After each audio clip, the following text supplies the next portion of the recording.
Once upon a time, stories of fantasy. People suffering with OCD aren't living a fantasy.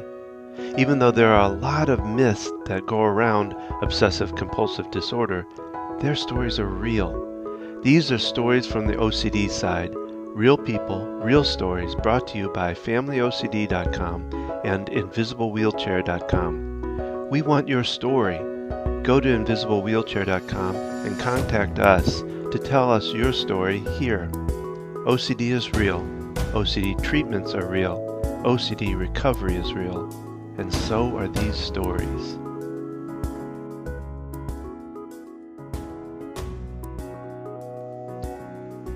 Maia Kinney Petrucha is a writer and theater educator who specializes in immerse entertainment. Her passion lies in bridging the gap between art and science by using performance to explore the neurobiology of mental illness. She works with both children and adults, believing strongly in the importance of play in everyone's life. Now let's listen to her story.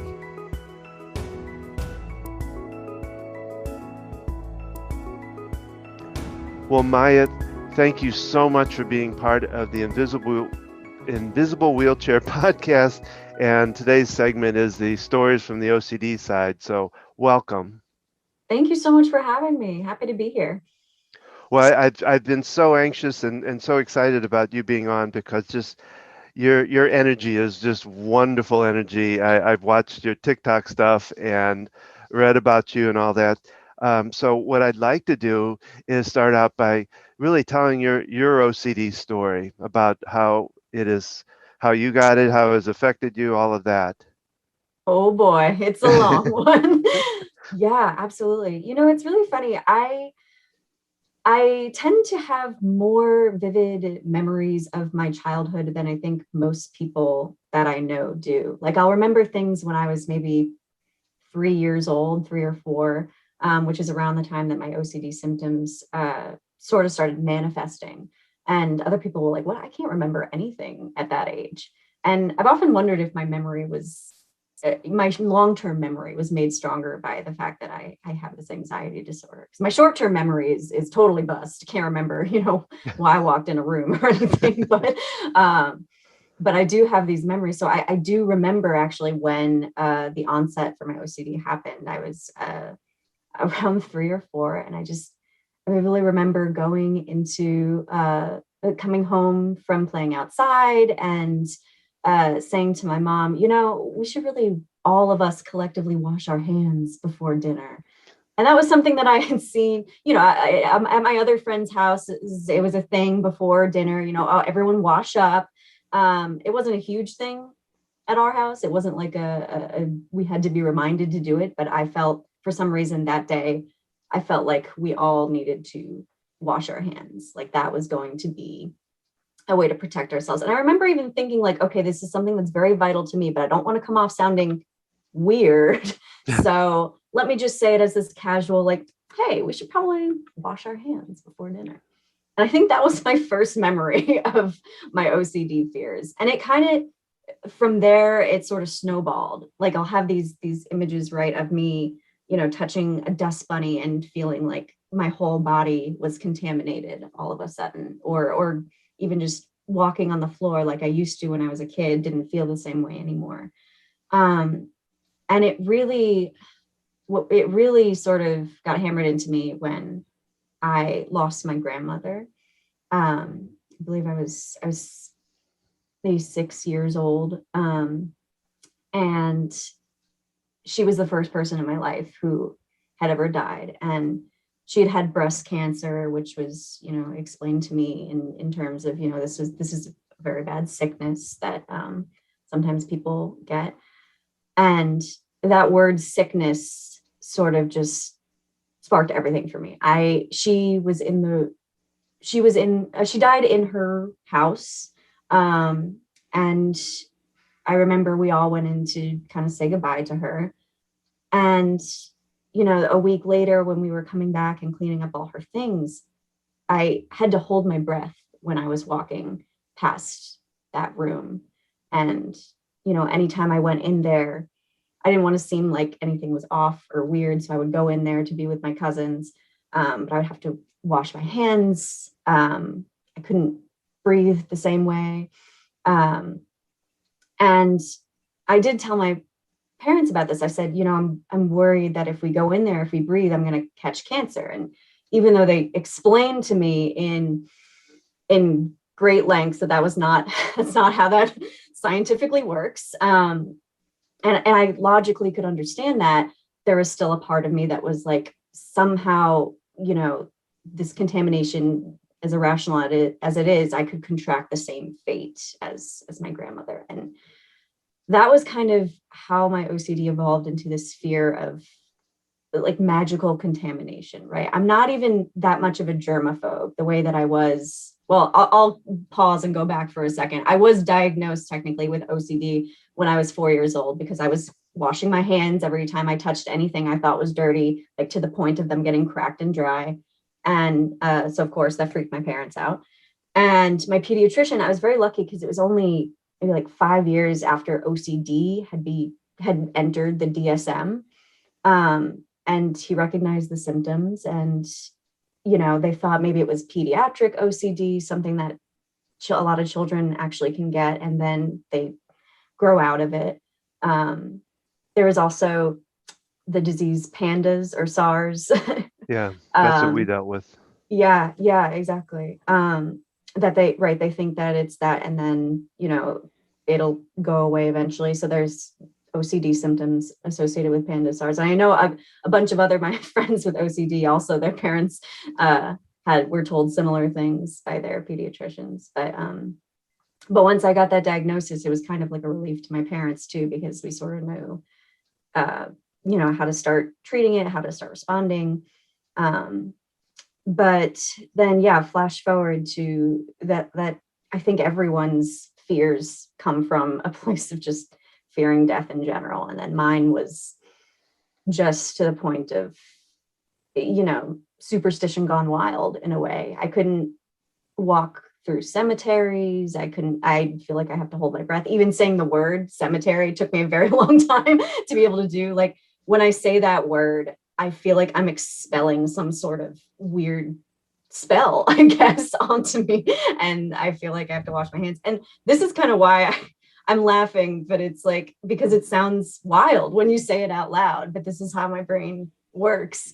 And maybe that's why I do it with humor, because it is all kind of funny and bizarre. But so that incident with my grandma sort of set the stage for what the rest of my OCD would become. And I struggled a lot as a child. I, would lock myself in bathrooms, and panic attacks would, drive my parents nuts. And that was very hard to watch too, because I didn't like hurting them. And I saw how much my pain affected them. And my little sister, who didn't have OCD, also was trying to kind of comprehend what was going on with me. I saw many, many different therapists. I tried, different medication too for anti-anxiety. And really the only thing that's kind of, I guess, been the most successful is time and talking about it. And talking about my OCD was never really easy. I would always mention it to my parents because I felt like I needed to seek that reassurance, right? That I'm afraid that I'm going to turn into a bug. And I needed to hear, like, no, that's not possible. I needed to hear those words, just sort of as seeking compulsions. Because we had, you with OCD, you have the obsession, you have this intrusive thought, and then you won't be able to stop thinking about it unless you do some sort of compulsion. And for me, those compulsions would look like washing. They would look like holding my breath. They would look like little ticks, like blowing air out through my mouth. And they would look like seeking reassurance from people I trusted. And, with all compulsions, they give you a moment of relief, and then it's on to the next intrusive thought. It grows and grows and grows and exactly. Yeah, no, it's kind of like it's feeding the beast a little bit. Yes, I use that term quite a bit. Yeah, it's a good one. Well, it's feed the bully or feed the beast, one of the Exactly. two. And that was kind of a really big turning point in my life too, is when Even my whole life, my parents and my therapist really wanted me to treat my OCD as this bully, this monster, this thing that was trying to hurt me. And that always felt wrong to me. And I couldn't really explain why. Until one day my mom took me to see a shaman who was her friend. She had a friend who was a shaman. Okay. And it was sort of like this therapeutic experience where she had me lie on a table and sort of took me on an exploration of what my OCD and what my fear was, and kind of gave personality and body to this OCD entity. Because I was still a kid, and I think a lot of people think it's easier, and it is in a way, to think of like your fears as something separate, something tangible that you can actually interact with and talk back to as well, like standing up for yourself, talking back to a bully. But the way that she framed it was, your OCD probably just is a really scared, frightened part of you. And maybe they're bullying you and acting out because they need a friend. They need someone to hold their hand. And that sort of solidified, I think, what I've been feeling for a long time, is that my OCD is very much a part of me, and my family and my therapist trying to villainize it felt like an attack, which I think made it harder to heal in a way.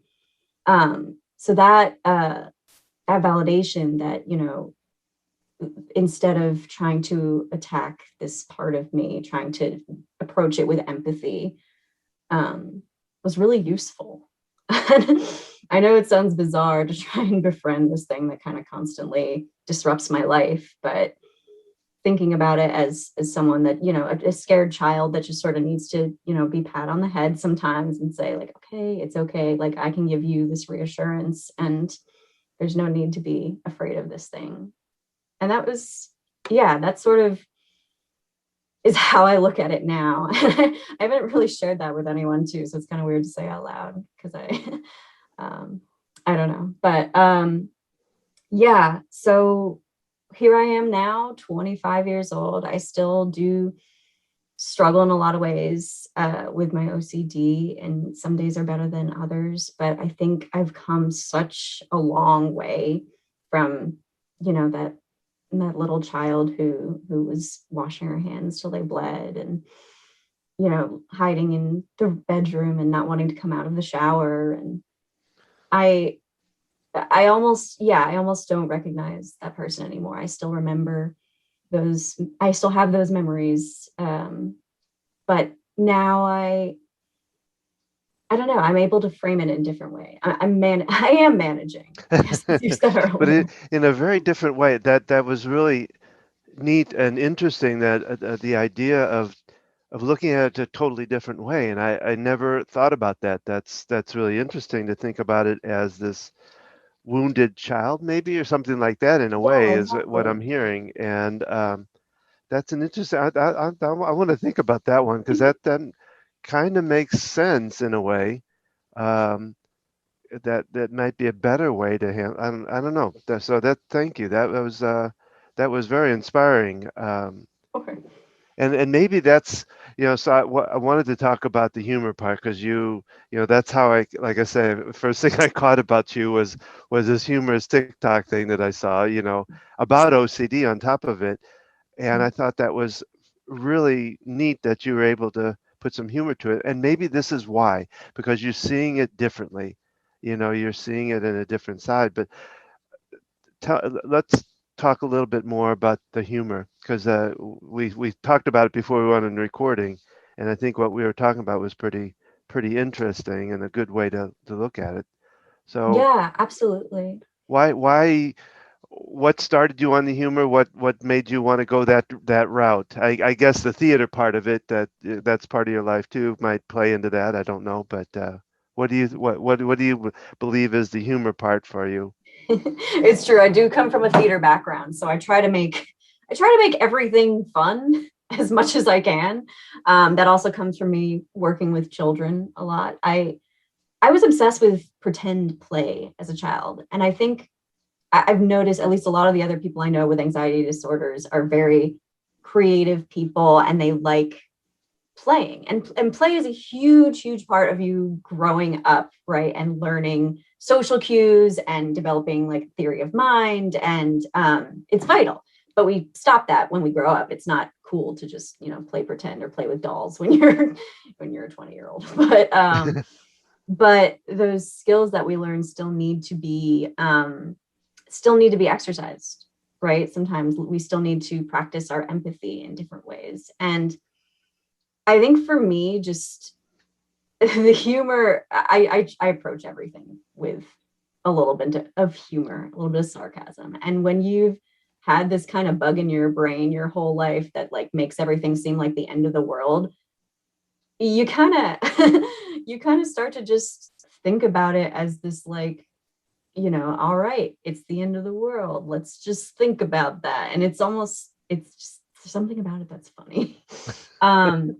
A lot of people think that, a lot of people I know, with trauma or other disorders, they like to cope through humor. And I don't even look at humor as a coping mechanism. I more just look at it as a different perspective through which to examine all these fears and things. Because even when I was telling my story, talking out loud, like some of that stuff just sounds, not to use the C word, but crazy. And I don't mind. I also like using the word crazy. I kind of like reclaiming it, right? Because then I know that, if this part of me is crazy, that means it's not normal. That means there's a chance I'm going to get better, right?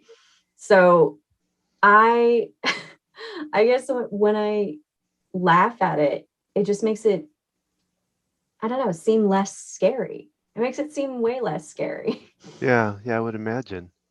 Yeah. And so part of that is just, I guess I grew up with writers as families. And like I said, I was obsessed with pretend play, and fun was always the most important thing to me. And I think because, when I'm not having fun is I'm anxious. Those are kind of like my two moods there, fun and anxiety. So combining those just sort of made it easier also for me to talk about publicly, because I really haven't. Before this year, I really didn't talk publicly about my OCD at all. It's invisible wheelchair. It's something you don't see Yeah.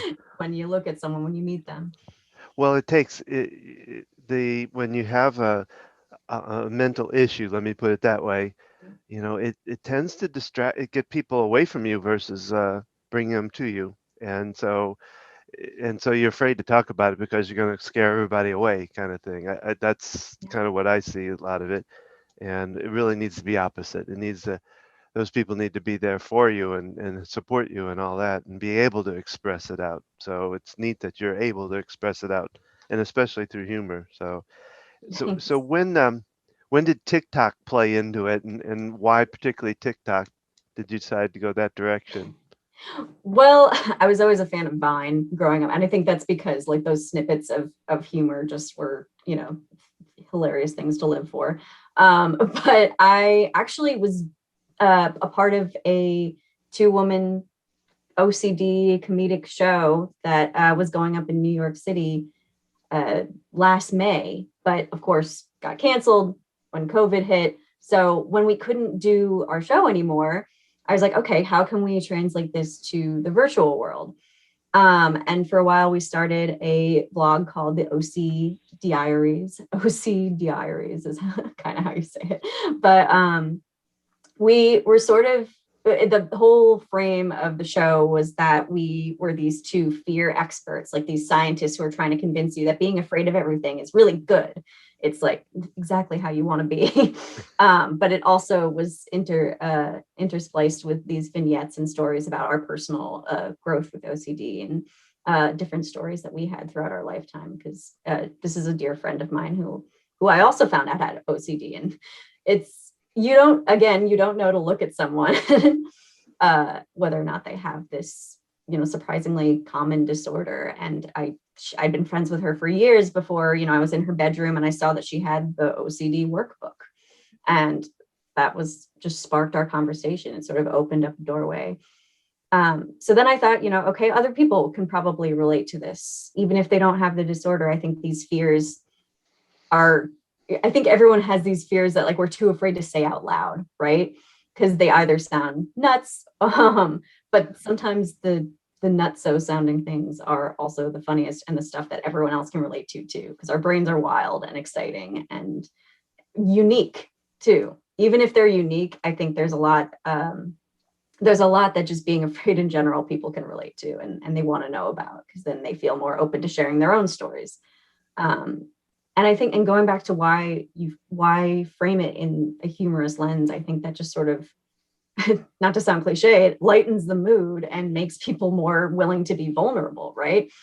It provides this sort of new platform for folks to share kind of personal and deep and maybe scary things. So yes, going back to why TikTok, we did this vlog for a little while. It was hard to keep up with. And then I just was like, okay, let me join TikTok and see if I can translate any of the things we've been talking about into like a 1 minute or 15-second clip. And it started just with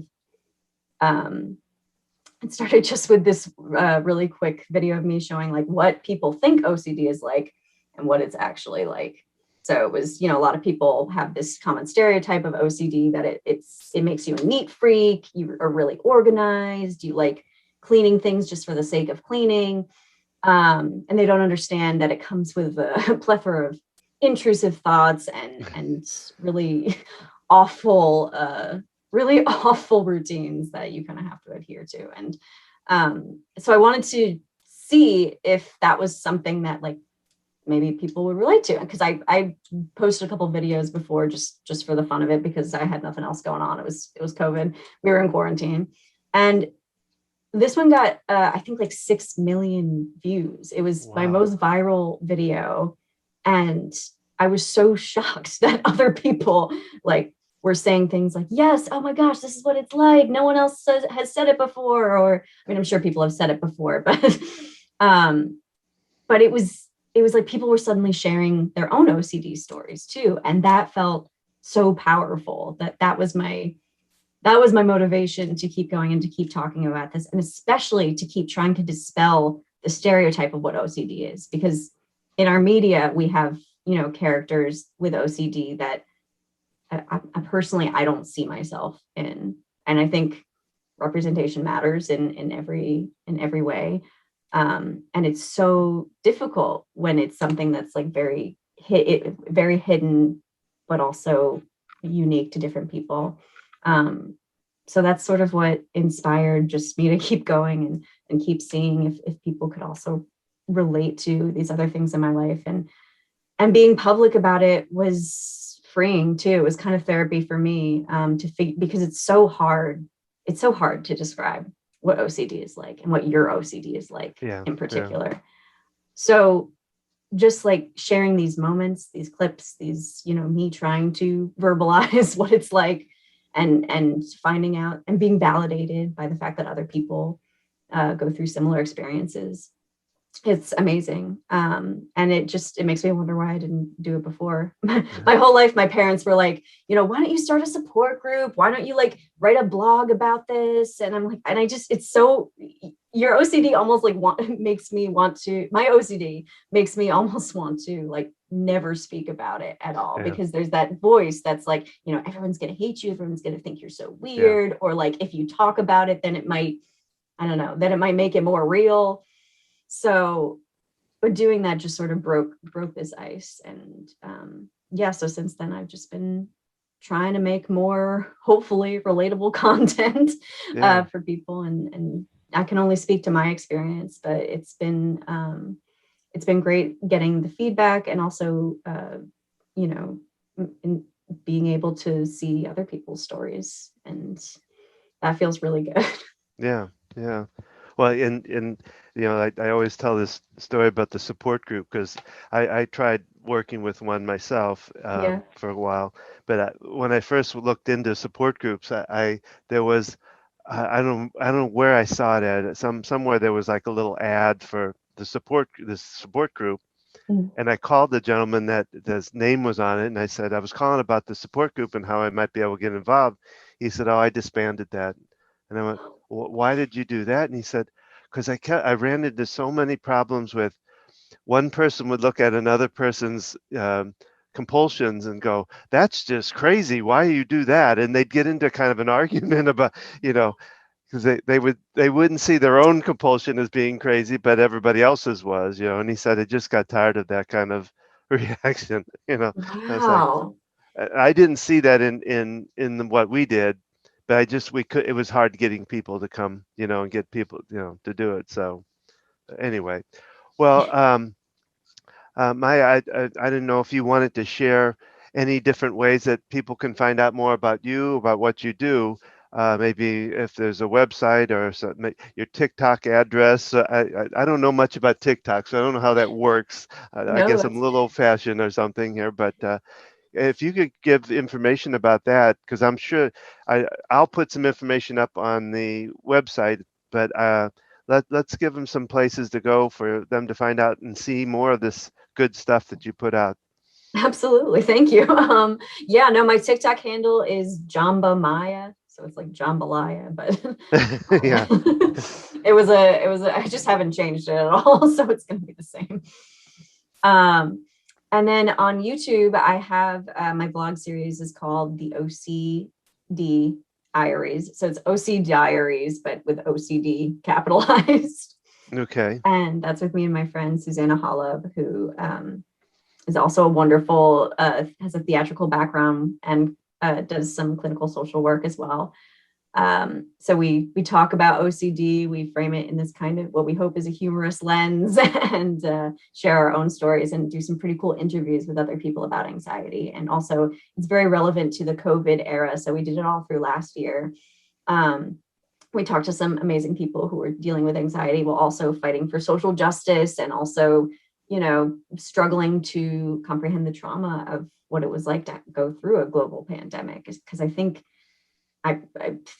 believe, especially for folks with OCD and contamination fears, this was, you know, this was huge. This was really upsetting. And I think that was also the reason that I wanted to start talking about it publicly too, was I suddenly felt like the world could kind of understand at least a little bit where I was coming from, right? Like everyone was overwashing their hands. Everyone was, you know, spraying their groceries, washing their clothes too much. Well, I've been doing that my whole life. So now Yeah. you kind of get it a little bit.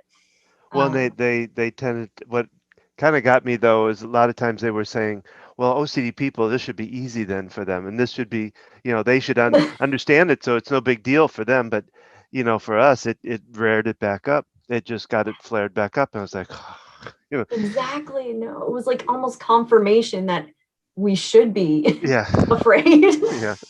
No, OCD was loving every moment of it. You yeah. know? Oh yeah, fed off of that big time. Yes, yes. So, and then what about you? You have a website too, right? Is that correct? Yes, I do. You have to you have to look it up. Well, because I don't have my own link yet, so it's on Wix. But if you Oh, just Google Maia Kinney Petrucha, it is the I first. can find it. I'll put it up there. It's not a problem. Oh, thank you. Yeah, yeah. I'll have it up on the. I put the resource. Anybody that's on, I put their resources up there. So, Oh, um, much obliged. well, Maya, it has been a real joy to talk with you. And I think your story itself will be an inspiration for so many. And I think that's the neatest part of this. So I really thank you for being part of this. Oh, thank you so much. This was really freeing to talk about, and I appreciate you having me on.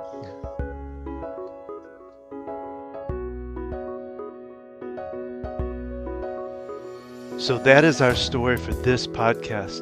Remember, we want your story told here. If you want to tell us your success story or just want to tell us where you're at, simply go to www.invisiblewheelchair.com, then click on the Tell Us Your Story on the top left side, or just click the Contact Don button on the right side towards the bottom. We want to give you a voice to your story. Until next time, keep working on your story for a happily ever after ending.